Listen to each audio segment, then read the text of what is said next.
ইমাম মেদি নামে গান গাইয়া যায়।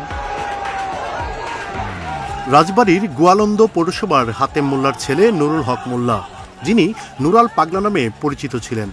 কৈশোর থেকেই করতেন ব্যতিক্রমী আচরণ।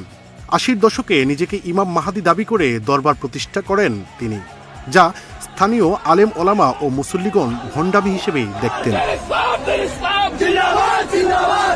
১৯৯৩ সালে স্থানীয়দের আন্দোলনের মুখে এলাকা ছাড়তে বাধ্য হন তিনি। তবে পরবর্তীতে ফিরে এসে আবার সেই কার্যক্রম শুরু করলে নুরা পাগলার অনুসারী ও প্রভাব বাড়তে থাকে।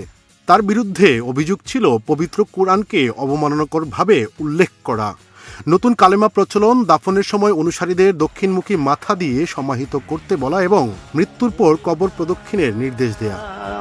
ইমাম মেদি বাংলা গান গাইয়া যায়, কে যাবে রে আয়, পূর্ব বাংলার গায় ইমাম মেদি নামে গান গাইয়া যায়। স্থানীয় আলেম ওলামা বারবার প্রশাসনের কাছে অভিযোগ জানান, তার ভণ্ডামি বন্ধের দাবি তোলেন। গত বছরও বিষয়টি নিয়ে সমাবেশ ও স্মারকলিপি দেয়া হয়।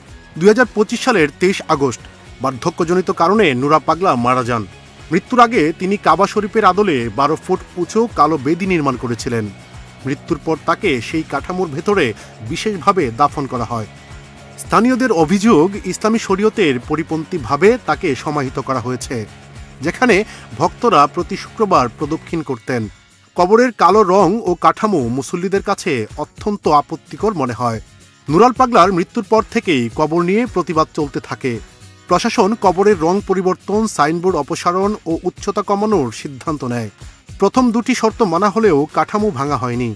এদিকে ৫ সেপ্টেম্বর জুমার নামাজের পর স্থানীয় মুসল্লিরা প্রতিবাদে নামে।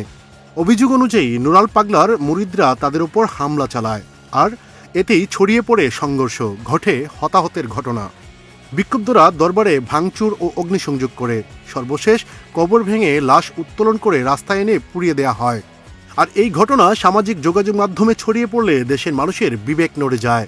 কেউ এটিকে ধর্মীয় অনুশাসন রক্ষার আন্দোলন বলে ব্যাখ্যা করেন, আবার অনেকে লাশ অবমাননার ঘটনাকে অমানবিক ও নিন্দনীয় হিসেবে দেখেন। সোশ্যাল মিডিয়ায় ছড়িয়ে পড়ে দাবি, লাশে কোনো গন্ধ ছিল না, কাফনের কাপড় অক্ষত ছিল, মুখমণ্ডল ছিল অপরিবর্তিত। কারো মতে এটি অলৌকিক, আবার অনেকেই বলছেন উত্তেজনা ছড়ানোর গুজব। নুরাল পাগলার দরবার শরীফে হামলা ভাঙচুরের ঘটনায় মামলা দায়ের করেছে পুলিশ।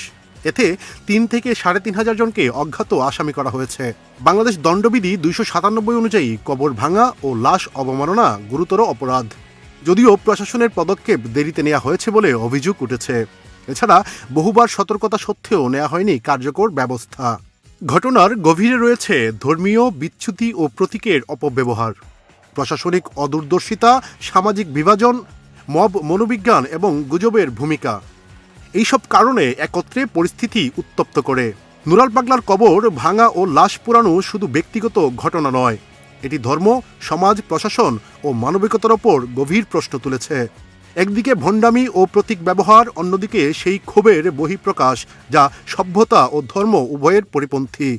এই ঘটনায় তীব্র নিন্দা জানিয়ে এটিকে অমানবিক ও ঘৃণ্য হিসেবে উল্লেখ এবং দোষীদের বিরুদ্ধে কঠোর আইনগত ব্যবস্থা নেওয়ার প্রতিশ্রুতি দিয়েছে অন্তর্বর্তী সরকার।